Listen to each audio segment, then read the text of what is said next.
కొంతమందిలో యాక్చువల్‌గా మచ్చలు ఎక్కువగా ఉంటాయి. నల్ల మచ్చలు లాంటివి గానీ, లేదా కొంతమంది తెల్ల మచ్చలు లాంటివి గానీ. అంటే మనము ఈ ప్లాస్టిక్ సర్జరీ ద్వారా వాటిని తీసేయవచ్చా?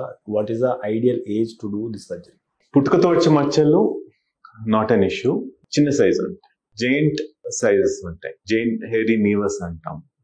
కొన్ని మచ్చలు ఏంటంటే ఎప్పటికీ క్యాన్సర్ కావు, కొన్ని మచ్చలు క్యాన్సర్ కావు. 62 లక్షల మంది ప్రజల్లో మెడ్ ప్లస్ బ్రాండ్ మెడిసిన్స్ కి మారడం వలన 915 కోట్ల రూపాయలు సేవ్ చేసుకున్నారు. అదే మెడిసిన్స్ అదే క్వాలిటీతో 50 to 80% డిస్కౌంట్.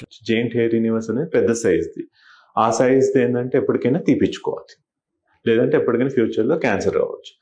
ఇప్పుడు చిన్నపిల్లలు కాబట్టి పెద్దవాళ్ళు ఉన్నారు అనుకోండి, లైక్ ఎనీ మచ్చ పుట్టినప్పటి నుంచి ఉంది, సైజ్ పెరుగుతుంది, కలర్ చేంజ్ అవుతుంది, ఏదైనా నీరు గారుతుంది, ఎనీ చేంజ్ ఇచ్చింగ్ అవుతుంది, ఎనీ చేంజ్ అవుతున్నా that is turning in to something else.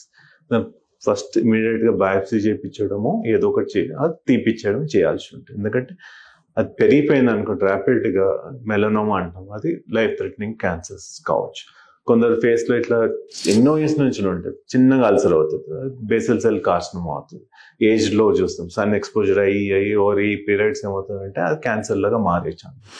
So చాలామంది అంటే బ్యూటీ స్పాట్ అనేది ఓకే, కొందరికి ఇట్లా చేంజ్ అవుతుంటే మాత్రం అది తీసిపించుకోవాల్సి ఉంటుంది. అంటే ఎట్లా గుర్తించాల్సి వస్తుంది?